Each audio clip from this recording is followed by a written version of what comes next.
Board. Welcome, everybody. My name is Mina Jane. I'm the director of the Ashland Public Library, and I'm here with Leelynn Brady. Sometimes Leelynn reads. She's a blogger on Instagram about and reads like so widely. And I'm so lucky to have her with us every month talking about all the books she's been reading with that diverse and inclusive view to it. So just before we get started, I want to say thanks to the Friends of the Ashland Public Library for supporting all of our programs. And I'd like to thank Leelynn for letting us share this program with other libraries, because of course, when libraries work together, we make magic. And it turns out that Leelynn is in a fantasy like related cafe right now. So she knows all about magic. Yes, oh my gosh. It's called Allegory, and I'm in Guam right now. So it's very much Studio Ghibli fantasy themed, and I love it. And I think it matches the first book that I wanted to talk about, Excellent. which is Eva Oh, Evergreen. you know what? Just really quick before you get started, I want to say if you have books that you've been reading in the chat, let us know in the chat what they are, and I'll include them in the email I send out to everybody afterwards. And certainly, if Leland or I ask any questions, feel free to respond to those. Or if you have questions, let us know, and we will. Leland will respond to those. So yes, let's go to the first book. Yes. You're going to start with, I think, two kids' books, and then go on to the rest are Yep. adult. Okay. Yeah. So also before I get started, since I am in Guam, Mina will be sharing the covers on our screen just so that everybody's able to see it. So sorry about that, everybody. I normally have the books with me, but yeah. So the first one I wanted to start off with was Eva Evergreen, Semi-Magical Witch by Julie Abe. So this one is middle grade fantasy. It matches well with where we're at. It's definitely like if you've ever watched Kiki's Delivery Service from Studio Ghibli, it's very much similar to that. Our main character, Ava, she's turning 12 years old, and she's a young witch that she has very, very little magic. Like, surprisingly, it takes her a very long time to try to build up her magic because she's just very small. And part of her journey to become a novice witch is to travel to a different town, so kind of like Kiki, and she has to help the citizens of that town with whatever issues that they're having. So there's this big thing called the culling, and it's a very big like weather type of curse that's going on in their world, and she has to prepare her village that she's going to be in to survive the culling. So not only is she learning how to make do with the small magic that she has, she's really good with repair magic, but also she's learning how to be independent. She's learning how to make friends. She's learning how to believe in herself, even though that pinch of magic is not as much as like her mom is a grandmaster, so she has so much magic and she's trying to live up to that. But I really love this one too because you can see the Japanese influence in it. Julie Abe is part Japanese, so a lot of her characters have a lot of Japanese influence in it. A lot of the cities where she's at is very Japanese influence, and of course fantasy, middle grade, and I just love fantasy and everything. But this one reminded me of Kiki's Delivery Service, and I used to watch that movie all the time when I was growing up. So I really love that. If you're looking for something similar, I recommend this one. Mhm. And Jennifer in the chat said her favorite middle school fantasy series lately is Dragons in a Bag by Zetta Elliott. We'll have to look that up. Oh, okay. I like dragons, so thank you for that. I'm gonna have to look that up. Me too. And Okay. I would say your next book is probably one of my very favorite books. Very favorite books. My next book is also fantasy. It's called Ray Bear by Jordan Ifueko. I actually got a chance to interview her when I was working on a blog tour company and to talk about Ray Bear. It's so cool. So it's young adult fantasy. It's definitely more African, West African inspired. The main character, Tara Sai, she grew up in isolation. The woman that raised her, she only knew her as the lady. So there's no name for her mother, and she ends up becoming one of like a few children that are supposed to be part of this council for the next prince. But I really like it because all these children, one, they grow up together, but two, they all have different types of relationships with each other. So some of it's romantic, some of it's just more friendship, family based, and there's a lot of magic involved as well with the fantasy. And you're trying to figure out why there's this plot to try to kill the crown prince.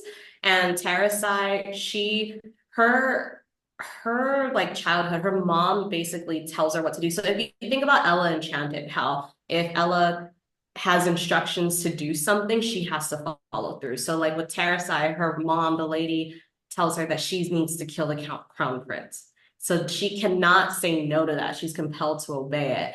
But she's finding that she actually really doesn't want to do that, right? Like she ends up becoming really close friends with the crown prince and everybody else in the council. And there's other magic involved in it as well. But really, Terrasai is trying to learn how to be her own person and not be compelled to do things that she doesn't want to do. So I really, really love that about this one. And Jordan, she based this on her upbringing as well. I don't I feel like some of it's Nigerian, definitely West African, but and then I really like all the different types of relationships in it, you know, knowing that you can have different type of romantic relationship with each other and there's no judgment or anything. They have to learn how to be together. So this one's one of my favorite books. I still have to read the second one because I'm bad at finishing series, but this makes me want to reread it so that I can finally read the second one. But yes, I love Ray Bear.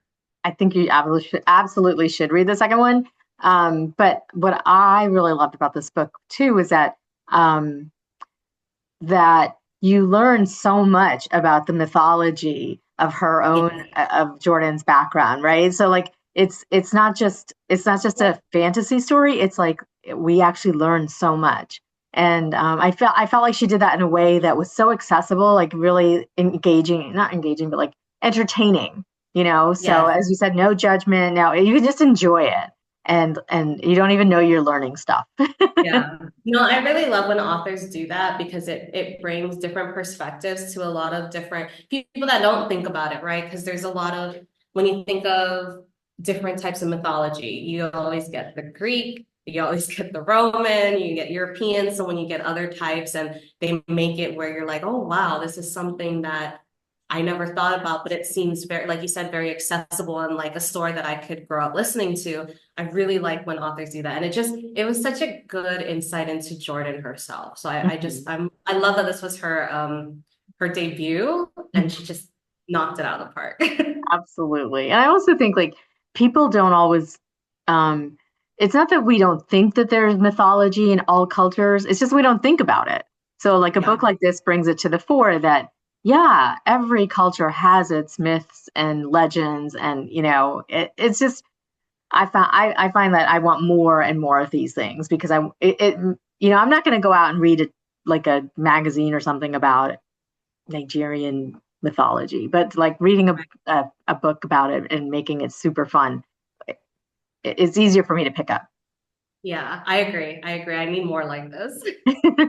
I'm with you. All right, let's keep moving because Okay. I love this next author so much.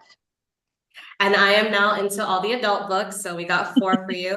This one is called Girl Gone Viral by Alicia Rai. This is actually the second book in her The Right Swipe series, but I personally loved this one a little bit more than the first one, so I'm sharing it today. One thing I really like about this one is that Katrina has anxiety and goes through PTSD from some of the things that happened in her life when she was growing up. So she's very much she's not an agoraphobe, but she definitely stays inside her house very much. She's been learning how to get out into different areas, like a comfort, so like a cafeteria, a restaurant, and stuff, but she's very secluded. And something happens where she talks with this guy, like it's a very innocent conversation, but somebody ends up tweeting the interaction, making it a bigger deal than it is.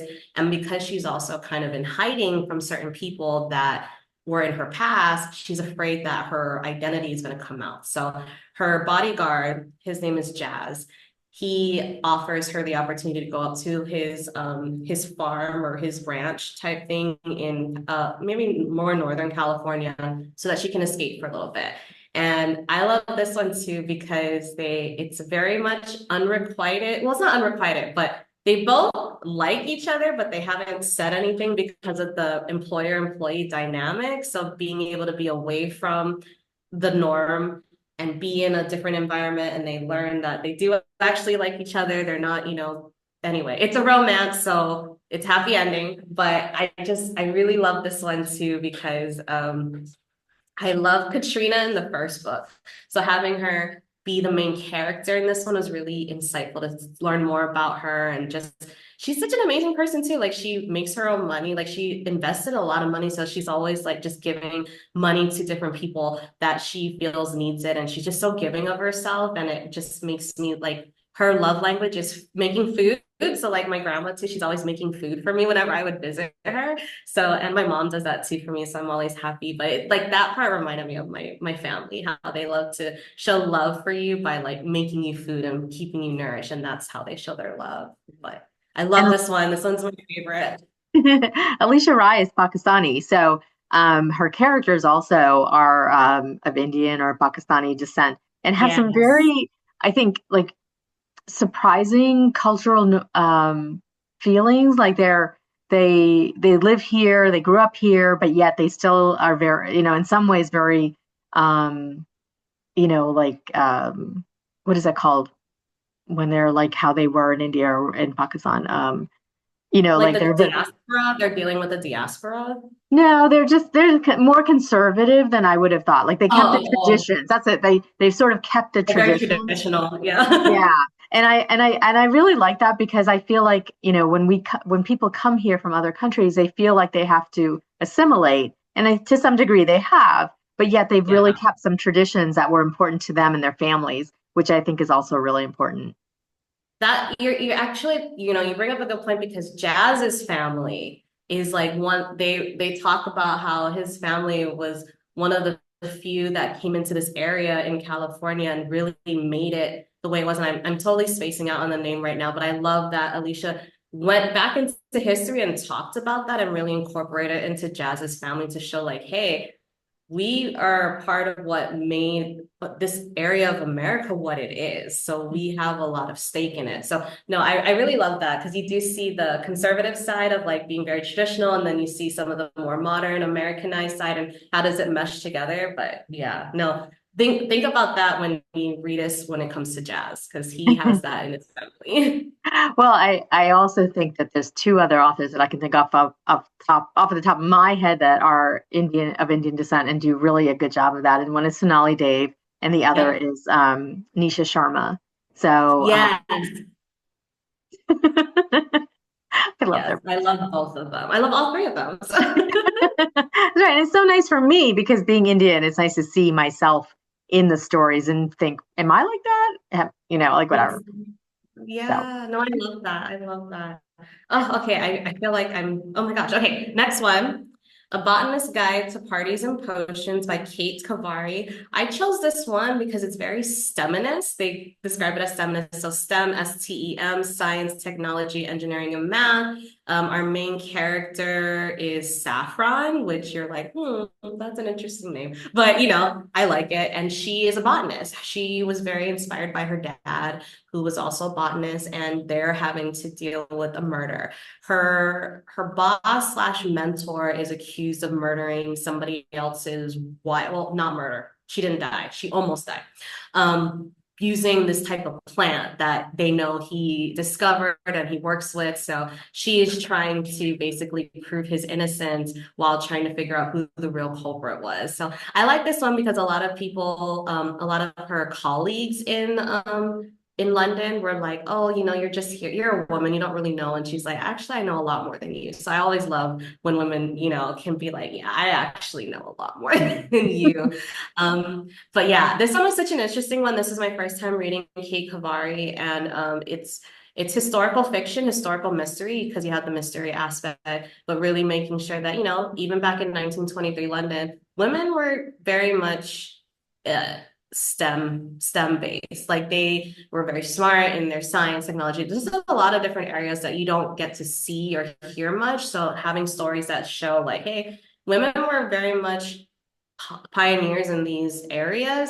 Just because you didn't hear about them doesn't mean that they weren't there. So I like that when you have stories that talk about this. It's almost reminiscent of the Veronica Speedwell series, where she's like she studies butterflies, and I forget the actual terminology of it, but same, very similar. Like she's very smart, academic, and she's very sure of herself too. And like people are just kind of thrown off about it, but it's like, no, that's how we are, and that's fine. But I really like this one. This is a Mhm. very interesting story. I kept the cover up because the character's name is Saffron, but the color of that flower is also saffron. Um, Yes. that sort of golden yellow. I think that's a very smart use of a cover. Yes. No, And I love that. I love how they tie her name and stuff and just different elements of the story into the covers. A cover artist do a really good job with that. yeah, and I was going to say, have you read The Sweetness at the Bottom of the Pie by Alan Bradley? No, It's also a that sounds like series. murder mystery or something. There are mysteries, but the protagonist is like I think like a 12-year-old girl who's a chemist back in like the 1920s or something, and she like does like discovers poisons and things and can solve mysteries because she understands chemistry, which I just love. Um, we have two more books to get to, but I wanted to go back to a quick question I had about the evergreen book that you talked about, the Yeah. 12-year-old, she becomes a witch and has her powers. What is it Yeah. about being 11 or 12 that's so magical in fiction, in fantasy fiction? Because, of course, Harry Potter, I mean, Percy Jackson, they're all that around that age when they get their powers. I feel like it's because you're becoming a teenager. Like you haven't hit the teenager part yet, but you're learning how to be an adult and grow up. And there's just different elements that you may not have access to as a child. But now it's like you have to have some sort of independence and you're getting some sort of autonomy. And what does that mean for you? How do you then learn how to be the type of adult or person that you want to be? And I feel like that age too was I know I was waiting for something magical to happen to me at that age. Like I wanted to be a mermaid and I was very sad that I did not get my fins or anything, but it's just I feel like it's a moment of transformation as well where you learn who to be um on your own. And like, yes, you have your family and stuff that influences who you are, like is part of it, but then now you're able to figure out what is important to you and what is valuable to you through your own mind, not just saying, oh, mom told me this, dad told me that. Now it's like I've been around a little bit. Now what is important to me? What do I think? Mhm. I don't know what it is about that age, but I feel like it's just that moment of transformation, I guess.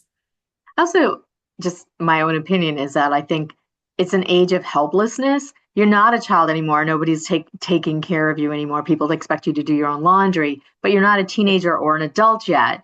And so Yeah. you're sort of in this middle place where, you just feel like, what's the point?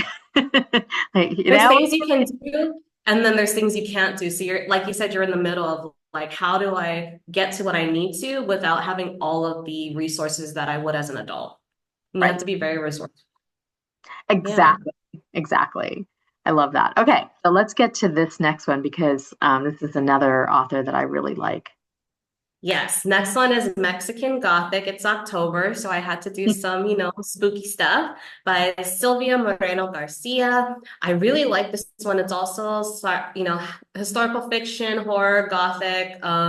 This one reminds me of one of the other books I think I shared, but I don't remember if I did. But the main character, Noemi, she is having to go to find out why her cousin her cousin is like sends her this really weird message like, hey, I need your help. She goes to this house called High Place. It's in the Mexican countryside. Her cousins, the family that her cousin married into, it's like a weird element, so I don't want to spoil exactly why her cousin was feeling this way, but when Noemi does go to High Place, she finds that like the family that her cousin married into is not what they seem. There's something weird about the house, and she needs to save her family. And it's just very odd. Like it's a weird feeling when you're reading it because you're just like, what's going on? Like you feel it's weird. When I was listening to it, I like felt that something was wrong, and I never could figure out what it was until the review, and I was like, ooh, it's weird. But yeah, this one was a very interesting horror book for me, and it reminded me of like it reminded me of like some haunted houses where those houses have like some spiritual element to it that's very like you can feel it, if that makes sense. Like there's a presence there and you can't describe it, but it's like the house is its own character. It was very weird. But I also like this because Silvia Moreno Garcia is always going into Mexican folklore, Mexican culture. So I appreciate that almost all her books, I want to say all of them because I haven't read all of them yet, but are very much Mexican inspired, Mexican based. So, and she's a horror author. So if you love horror, read her. And I'm surprised I read it because I think it did scare me when I was listening to it. Yeah. Yeah. I mean, I really like her too, and I think that she does a really good job of, like you said, incorporating culture with something that we are very familiar with, horror. Haunted houses, or yeah, I'm going to say just haunted house, but there's more to that story, obviously, than meets the Yeah. eye. But is it surprising to you that people of different cultures are writing in all of these various subgenres? It's not surprising. I'm very happy. And I feel like it's good that there are more authors of different backgrounds that are writing these types of subgenres because I think it shows that it's not it's not singular to one culture. Like there are these types of stories and myths and legends that are very similar to each other, but are taking place in different parts of the world, like werewolves and shapeshifters. Well, I forget the name right now, but like you see it in one area, Native American, then you see something similar in like Asia, Japan, China. Then you see something similar in like Mexico or like, Latin America, and you're like, oh wow, so this concept is actually very much worldly. It's not just belonging to one culture. And I think it's important that people know that so they're not like, oh, like, oh, somebody stole it from this. It's like, no, it's been a constant everywhere in the world. It maybe just is called something different, but they're very similar in that aspect. And I think I love that because then you're able to see that it's not just one culture phenomenon, Mhm. is how I'm describing it. Well, I mean, everything that I hear about horror, because I am a total weenie, I don't read it. It scares the crap out of me. But is that it's very cathartic for both the reader and the writer of it. That you can read something on the page that's super scary, then scares, like I said, the crap out of you. But you're in your home, you're safe, and it's a Yeah. story. But the reason that I think that it intrigues me about being a worldwide phenomenon is that everybody gets scared. Like it's that whole Yeah. same thing again. Like we're more similar than different. Like we all get scared. We all need catharsis. We all need, we I don't know if it's called titillation or whatever, of like trying to like taking us to the edge of like the fear that we can Yeah. feel, and then like pulling back a little bit, or maybe even Yeah. going over. Yeah, no, I agree because sometimes you can't do that in real life. And being able to do that in fiction or through your books is able to allow you to get as far as you can without crossing any actual boundaries. I think I'm too scared for that though. Like they give me nightmares. I can't read it at night. I can't listen to any horror at night or else I will have nightmares for months. It's bad. Well, I mean, you're, Alicia Rai. She's Pakistani, and India and Pakistan. We don't talk about romance and sex and things like that. And yet, here's a Pakistani woman writing a romance series, and she's very popular. So, Yes. same thing. Like things that are not we don't really think about in other cultures are, because we're human. We're all human, right? That's such a good point, though. You get to be able to do that when you're not normally able to. It's just like that outlet. Hmm. Yeah, I love that. Yeah. Okay. Last book. And then I guess I also kind of go into it's not scary, but it definitely has spirits involved. And it's called The Cemetery of Untold Stories by Julia Alvarez. This was my first Julia Alvarez book. And the main character, Alma, she is an author. And she ends up moving back to her home in the Dominican Republic, where she inherits a small plot of land in the DR. And she has a lot of stories or books that she never finished writing. So she ends up burying it in her plot. And then she notices that the characters start to come to life with her and haunt her, like, hey, you need to finish my story, man. Like, don't just stop. There's still a story that I need to take. So it's such an interesting concept because it deals with magical realism, historical fiction as well, but it's like she buries these stories thinking that that's going to allow them to rest in peace. But then their stories come back and her characters are like, I'm not done yet. Like you buried an unfinished part of me. So it forces her to listen to these characters and figure out how does their story end.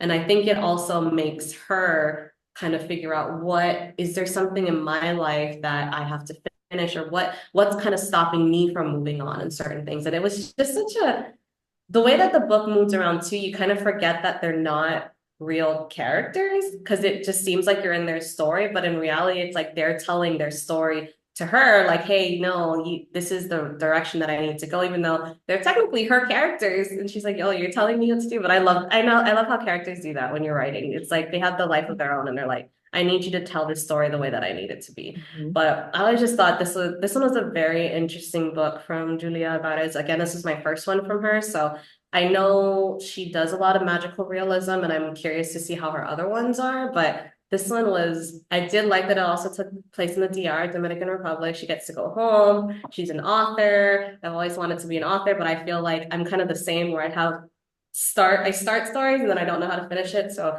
maybe I'll start burying my stories and my characters will tell me how to finish their book. That would be interesting. It reminds me of a TV show that was on recently. I don't know if it still is, but it had America Ferrera in it, and she was a Yeah. journalist, and she had to write the obituary. And the people that she was writing about actually came, like she could see them and hear them until she finished telling their story, and then they would go off to, I you know, wanted to watch that.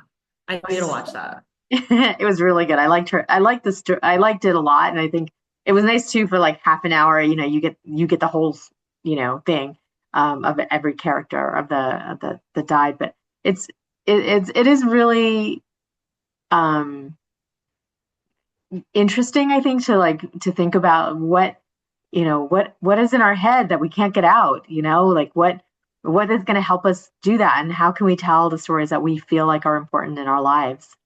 Yeah. Yeah.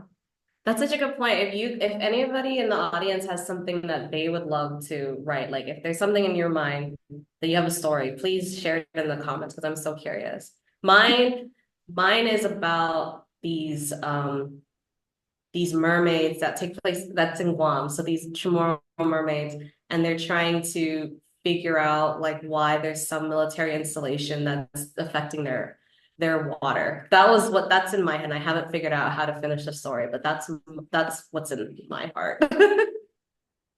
I don't know if I told you this, but years ago, when I was a kid, I was like 11 or 12 years old, I wrote a Nancy Drew book because I really wanted it to be a romance. I wanted Ned and Nancy to get together. Being 11 or 12, it's at that same age. That's right. I had some power. You had to make Ned and Nancy have a little kiss or something. But even the stuff that you read, like that's why I think fan fiction is so popular, is because you take Yeah, something that somebody else wrote and then you put your own spin on it. And you don't have to be a writer. You can just exactly. write.